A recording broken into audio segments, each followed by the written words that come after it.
And we're ending with his retirement bash next Friday and Saturday. If you want more information on that, a lot of you have been getting the information, but there is still time to register until Monday, Tuesday, I was told. So if you want, there's a Friday reception that you can come to that has jazz and celebrations and toast all day Saturday. There's 3 panels of alumni, of former students that Ken has had, and it deals with memory and history and the Holocaust, and also urban immigration panel. And I should know, I've been part of the planning committee. The 3rd panel was the challenges of teaching. The challenges of teaching. So I think there's about 5 alumni in each panel. At lunchtime is a former Madison judge from Texas, right? Wallace? Justice of the Supreme Court. Justice at Supreme Court there who's talking. And then in the evening there's going to be a lovely dinner and lots of toasting and roasting and more jazz, also by the Waltzer son, I believe, will also play. So it's going to be a really, really nice celebration. I know many of you have already registered for part of it, but if you haven't, you may want to think about that as well. So I apologize about, I don't know, too many handouts in front of your seats, but one of them is an article that was a really nice tribute to Ken Waltzer in the Detroit Jewish News just yesterday, where they also kind of celebrate all his accomplishments and get his personal stories. So I think it was really nice and worth taking a look at when you have a chance. There's also, most importantly, amongst all these handouts, the one with all the pictures on it that Ken will be referring to and using in his talk this morning. So as many of you know, Ken has been researching for years various aspects of the Holocaust and teaching on it, and he was part of the first scholars internationally to look at the Red Cross archives in Germany. He was part of making this film about survivors that was shown at the UN and their kind of commemoration of the Holocaust. Very recently, he's writing 2 books related to survivors and stories, boys who survived the Holocaust, 900 and Buchenwald. But today he's doing a different aspect that I've actually never heard you talk about, so I'm really looking forward to it, which is, I don't know if I'm pronouncing it right, the Mauererschule brick mason schools at Auschwitz. And apparently many people were trained to be brick masons there, and Ken's going to talk about whether and how it helped them survive and what were their varied experiences and interpretations of the experiences from first-hand research that he's done. So it should be really interesting, and I look forward to learning more about it. So thanks for joining this week in tribute to you. So. Thanks so much. Overwhelmed. Thank everybody for coming early in the morning. My subject today is the Mauererschule, bricklayer schools, plural, in Auschwitz. No one refers to the schools in testimonies because everyone experienced a Mauererschule, one Mauererschule. So all the references in memoirs and testimonies is to the Mauererschule. But there were several Mauererschulen over time in Auschwitz. There was one that we don't know very much about that began in 1940 as Auschwitz began to be developed by the Nazis as a concentration camp from a former Polish military barracks. There was, that was in Block 5. There was another one that began in the fall of 42. That was in Block 7. And in the fall of 44, there was yet a 3rd one in Block 13. All in Auschwitz I. I don't know how well you know Auschwitz as a complex. Auschwitz I was the first camp. It's the camp where the museum is today. Consists of brick buildings, 2 or 3 stories in height. And Auschwitz-Birkenau was built second in 1942, which was the mass killing camp where people were taken to the gas. And Auschwitz III, or Auschwitz-Monowitz, also called Buna, was the place where I.G. Farben was built. So if you can begin thinking about this, Auschwitz was a place that was constantly expanding. It was a construction center, and so there was need, simply from a labor supply perspective, to have skilled construction workers. And there was a dearth of skilled brick masons at this time. And so this is a block, or a part of Auschwitz, that was begun by the Nazis. This is not something, I'm writing another book about rescue at Buchenwald, where barracks were taken over by the underground, and in a clandestine way served as places of rescue and as havens for boys. That was done under the radar. This is very different. This is not something that was created by the underground. This is something that was created by the Nazis. And it was as much a functional part of the camp as the Sonderkommando was, who moved bodies in the gas chambers, and with the workers in Canada who sorted the clothes. This is a part of the camp. Now, the fellow you're looking at behind me is a guy whose name is Stefan Kohn, who comes from Germany, and his pen name is Thomas Gev, G-E-V-E. Thomas Gev, as he now calls himself legally, he's changed his name from Stefan Kohn to Thomas Gev, was sent from Berlin to Auschwitz in June of '43. One of the things that surprised me in this story is that there were young boys still in Berlin working in the Jewish cemetery, working in factories, and they were sent as late as June '43 into the camp system, to Auschwitz. He was, as he writes in two memoirs, Youth in Chains and Guns and Barbed Wire, he was placed in a Mauererschule. Later, he was sent, when Auschwitz was evacuated in January of 1945, he was sent to Gross-Rosen and wound up in Buchenwald. So he's somebody who I encountered in my work on Buchenwald. And in reading the memoirs, it was my first encounter. This is how I found out about the Mauererschule in Auschwitz. He talks about it. He talks about it as a haven, and it's very important. At the end of his stay in the camps, at the liberation of Buchenwald, he was so ill that he couldn't go around to the neighboring cities like a lot of free prisoners did in 1945 when the Americans liberated the camps. So he sat in the former SS barracks, and he painted 80 watercolors. This is one of them. His father had gotten to Britain before the war, and so his audience was his father. He was trying to explain what his experience had been in the camps by writing these 80 watercolors. These watercolors are now in the Yad Vashem Art Museum. They travel in a traveling show throughout Europe. He's a constant speaker on the speaker circuit. He never painted again. He became an engineer. But these are remarkable. Now, the painting that I've selected is of the Mauererschule. It's an interesting piece of artwork in the sense of a representation of boys learning how to mix mortar, how to lay bricks, how to make walls, how to join bricks together with the mortar. I'm not quite sure what I was looking at this last night, I'm not quite sure what the top and bottom with people on a rail represents. I can't quite figure that one out. But this is the painting of the Mauererschule. So I encountered Gev, I encountered his memoirs, I encountered these paintings. And I put it in the back of my head, Mauererschule. Who could believe that there was a brick mason school in the camps?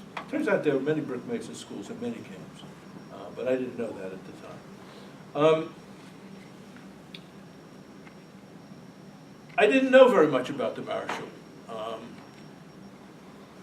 I run a workshop with Teddy Robertson at University of Michigan in Flint, teaching teachers how to teach and research with testimonies. And the seminar we ran in 2013, summer 2013, we're planning one for this summer as well. We asked the teachers who were part of that workshop to develop a project during the week they were with us. And so as the leader of that workshop, I thought, gee, I really ought to have a project too, so I know what's doable and I show people my projects. And so I decided in the middle of that workshop, I'll do the Mauererschule. I had never gone after the story. I wanted to know more about the Mauererschule. Could I, working with testimonies, do a bottom-up social history of this place in Auschwitz, simply by working with testimonies, largely from the Shoah Visual History Foundation.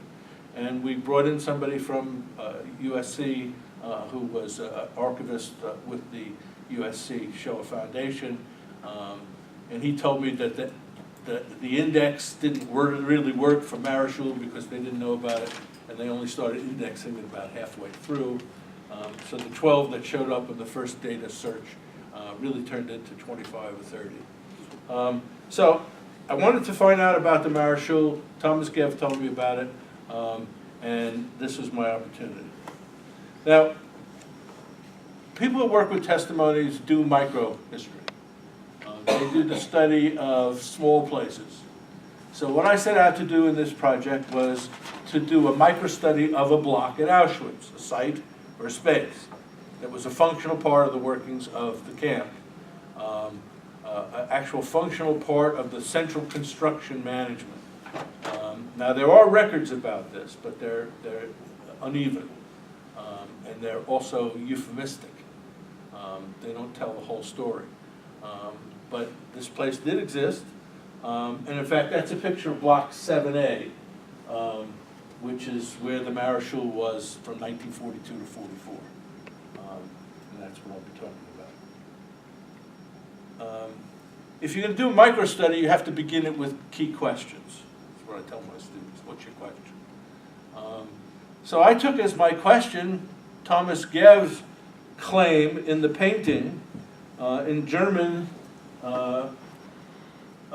At the top, he writes, "This block saved hundreds of lives." Right? In his memoir, he calls it a haven. So I took as my first question, was the Mauererschule a refuge and a haven? If I can find testimonies by people who were in the Mauererschule, will they say it was a special place? I'm here today because that place saved me. So that was the first question. Second question occurred to me was not merely whether it was a refuge and a haven, and while you were there, you were safe from other things that were outside, but was it a school that actually taught people, actually learned important skills, or even a place of certification? If you got through it and you graduated and they put Mason Apprentice next to your name, was that a ticket to possibly survive in the concentration camp system? Was it a refuge and a haven? Was it a school equipping people with actual skills to go out and do well in the concentration camp system and increase their life chances? Or was it, as Thomas Gev didn't suggest, just like other blocks at Auschwitz? How could it be different from everything else in the camp? A place of terror, a place of brutality, a place of periodic selections for the gas where people disappeared and they were taken to the crematorium, or even a place of selections for medical experiments. In the history of Auschwitz, there's a number of events in which boys were gathered in what were children's barracks and then selected for medical experiments, especially in 43, 44. So those were the questions I set out to answer. It could be one of those, it could be a combination of those, it could be all of those. That's what I set out to find. In addition, I wanted simply to develop the story. Who were the prisoners that were in this place? Could I develop a demographic portrait? What was actually taught and learned in the school? If I'm going to answer the second question, I have to know what goes on in the school, what was actually learned, and to what source of forced labor and work commandos did the students graduate when they finished what was a 3-month course of study. And was this, I also wanted to know, an unchanging reality? So whatever I said about the Mauererschule in 42 would also apply in 44, or was this something that changed itself over time? Could I develop a kind of kinetic picture in which I could measure change over time? How did I do this? My method was to work with prisoner testimony and memory. And many of you may know some of the challenges of doing that. There's all kinds of historians' perspectives on testimony and their use or lack of important use in reconstructing the past. I worked with a collection of memoirs by, testimonies by, and actual interviews with. Many of the boys in this Mauererschule were so young then that they're still alive now. And they're still alive now. I started this 2013, 2015, they're still alive. They're on my Facebook. They send me emails. So I work with a collection of the memoirs, testimonies, and interviews with people who were actual prisoners in the Mauererschule to explore what they said about their experiences and to assess their memory and their retrospective judgment against whatever records I could get my hands on without actually going to Auschwitz. I didn't have time or support to do that. I found 8 memoirs, some 50 testimonies, including multiple testimonies by the same people. I did 6 interviews. I have scores of newspaper articles, because if you check on people's names with Google search, you can find articles where they talk in the schools and they give their stories. There is no book, or there is no important professional study on the Mauererschule, but Helena Jastrzebska, who works at the Auschwitz Museum, published an article just 2 years ago in German and Polish. I got help getting translated. And so I got a bunch of stuff to be able to look into this history. I also... Can I just ask? Sure. Can you clarify the difference between testimonies and interviews? Okay, testimony is something that's archived in a testimony archive, like the USC Shoah Foundation. They're mostly, if they're in that collection, they're mostly done in the 1990s, right? So they're done when they were a little bit younger. Interviews are interviews I actually conducted with people. I went to their houses, or I called them on the phone, and in some cases I had to get a translator. Chen Brown, who was here last year, was my go-to translator in doing phone calls with people in Israel.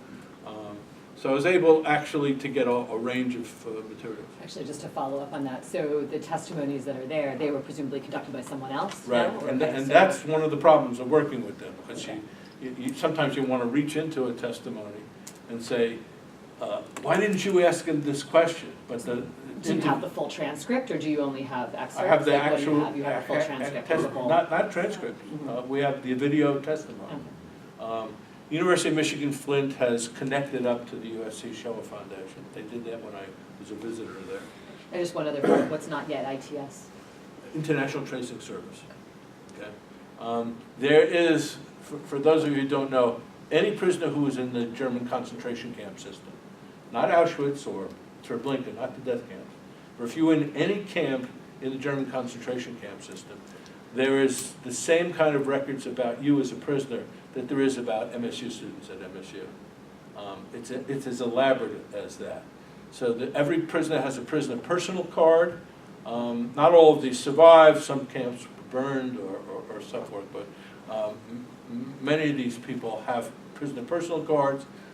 They're on transport lists. They're on Arbeitscard, which say what block they're in and what work commandos they work. So I haven't done that yet. You have to go here in the United States. You have to go to Washington to do this, but I will be doing that. So I found actually a total of 39 individuals that I could tie back. I found 2 more since, so I'm up to 41 now. And I found them in a way in which I could lay out a time sequence and measure change over time. So I found 20 individuals who were in the Mauererschule in 42, 43. They were in Block 7A, which I pictured to you. And they also appear on a block register, and I'll show you the block register in a moment. There actually is a register of the block, and everyone in it from October of 42 to June 43. It's at the Simon Wiesenthal Center. It's online. You can get it on your computer. And you can get the names and the numbers of the prisoners off that list and do all kinds of searches with that information. So I found 20 of them who were in the Mauererschule in what I call the first year of my study. I couldn't find anybody who was in the Mauererschule 40 to 41. Auschwitz Museum has found one person. At that point in time, most of the prisoners were Poles. Right? Their testimonies are not collected by the USC Shoah Foundation. The USC Shoah Foundation has collected 52,000 Jewish testimonies, right? And a few Gypsy testimonies. Now they're doing Rwanda testimonies. I was able to find 20 who were there in 42, 43. And I'll be showing you some, and some of them are on this handout. I was able to find only 4 who were there 43 to 44. But that's an important period. It's a kind of change period. And that's the period when Gev is there, who drew the painting with which we started this presentation.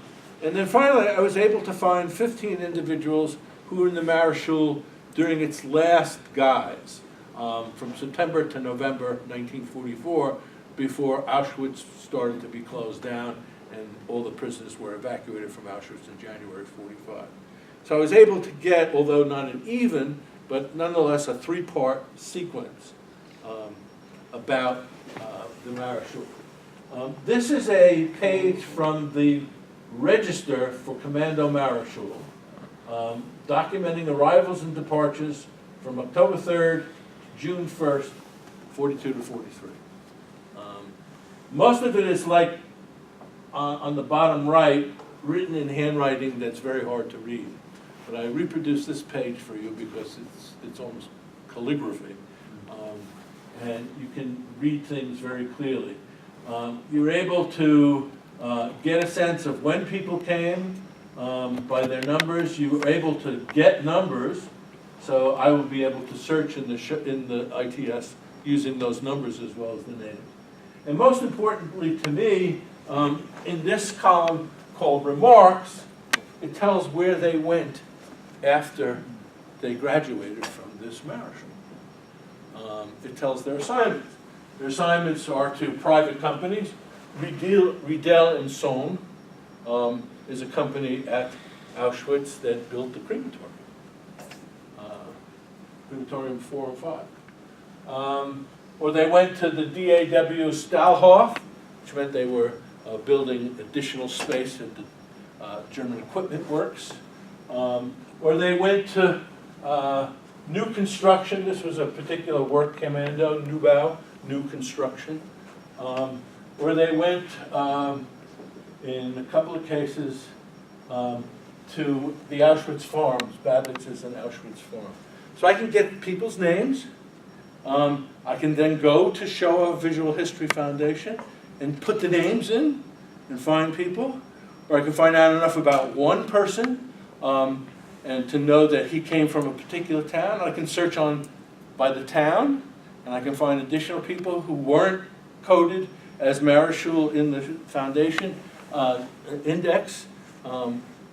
You're able to generate a lot of information that way. Ken, Yeah. what are the first 2 columns?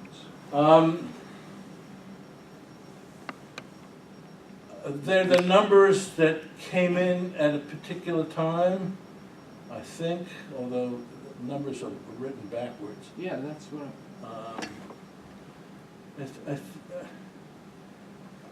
This is enter and depart. okay. So, So they're- yeah, this is the sequence. Are they dates or are they, no, they're not dates. No, they're not dates. There is a date here Yeah, for the whole thing. So they came at a certain point in time. It's very hard to read that. yeah. But by listening to the testimonies, you can begin to see that there are groups of boys coming in at particular points in time. And then you get their ages and stuff. Yeah. So this is absolutely crucial to have a documentary base to put against the testimonies. Find people and develop things. So from that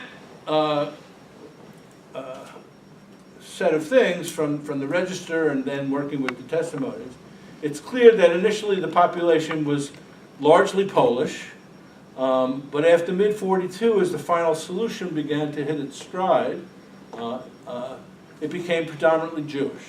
So the Mauererschule was predominantly Jewish, or not completely Jewish. Poles, Russians, and Gypsies were there as well. But simply by looking at the names on the Mauererschule, you can sense who's Jewish and who's not. More than that, the Jews were from particularly different places. So it began with Slovak Jews, who were the first deported to Auschwitz in the spring of '42. And then it changed to French Jews, who were deported from Paris through Drancy in July of '42. And then it became Polish Jews in the environment north and east of Warsaw, who were taken to the camp in October, November of '42. So you begin to have a changing demography in the camp. Slovak Jews, then French Jews, and then Polish Jews. Were the Slovak Jews sent somewhere to do work, and then the French Jews come in to replace them? No, they're being trained. I'll give you the curriculum in a little bit. If we're going to test whether it's a school, I got to show you what the curriculum is and what they learned and how they did it. But I just wanted to dwell on a couple of things. Auschwitz took pictures of these people. We don't have all these pictures. But this is actually one of these guys, this guy by the name of Shmuel Milo, who's changed his name to Alexander Mellon. And this is him as he entered the Mauererschule, number, it's hard to read that, 27336, with Slovak Jews. So you have a sense of how young many of these people were. They were adolescents, ranging age from 13 to 16. They were also young men with them. It wasn't totally boys. These are some of the Slovak Jews up to here, and I'm going to tell you about these guys in a moment.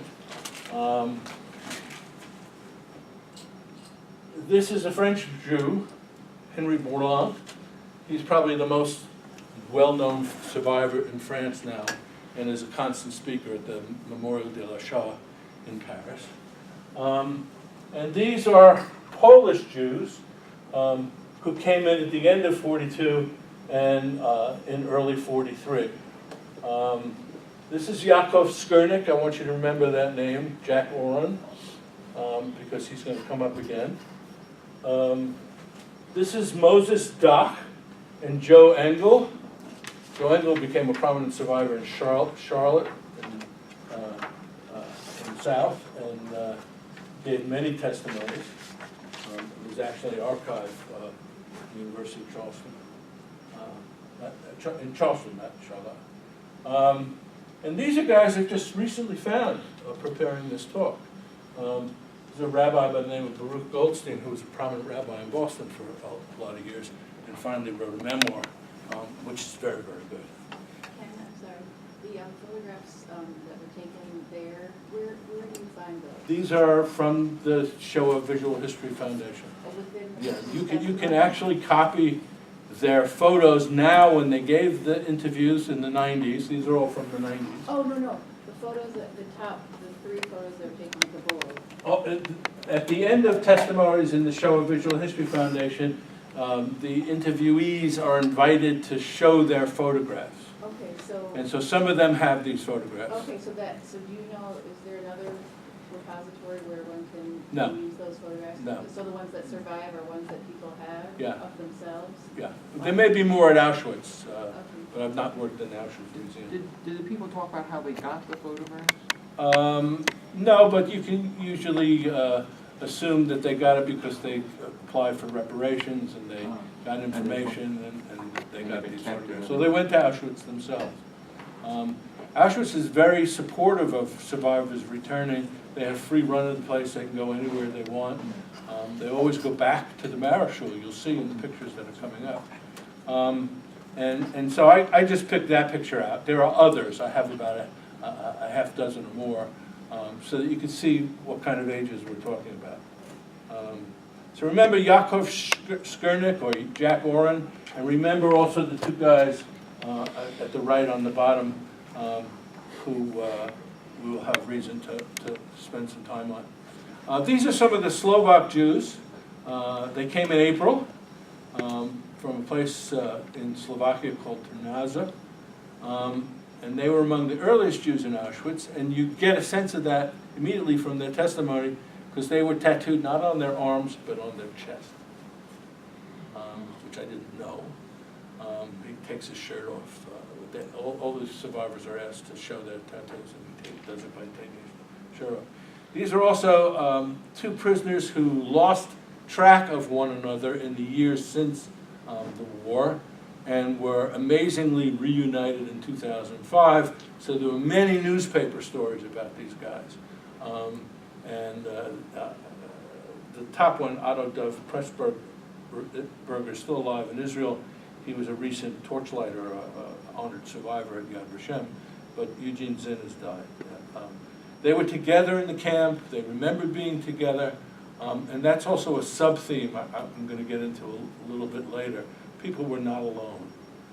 They were often in pairs that formed and reformed, often with people from their own hometown. This is Henri Bourland, the prominent survivor in Paris. You can see he's written a memoir, and he's also got his testimony on DVD, which you can get. He's always at the memorial. He's a prominent doctor, very articulate man. And so most people in France who know this subject know him. This is Baruch Goldberg, the rabbi from Boston. We know from his story that he came from Mława, which is northeast of Warsaw, and came in November 42. And he says in his testimony, 500 people from a transport of 2,000 were brought to Birkenau, and then the 2,000 were brought to Birkenau, 500 were selected for work, and then of that 500, 150 boys, and that's how he describes them, were taken and sent to the Marshal. And he talks about the Marshal as well. Again, from the testimonies, we know the numbers. We can track the numbers and put them against the register. And there's Baruch Goldstein in the register. I don't know if you can see it at the bottom. But you can double check the name and double check This is Moshe Dak and Josef Engel. They were from nearby towns, Sierpik and Plonsk in Poland, which is also to the north and east of Warsaw. And because they show their pictures, you can get a picture of Joe Engel in the DP camps playing soccer. That's Yakov Skurnik at the bottom, Jack Oren. When people go back to Auschwitz, they always go back to Block 7, or later the guys go back to Block 13. So Auschwitz is a particular place for them. And many of these guys have had commemorations over a long period of time. And you can find them in their pictures of these commemorations. So there's a community of survivors of the Marshal that form.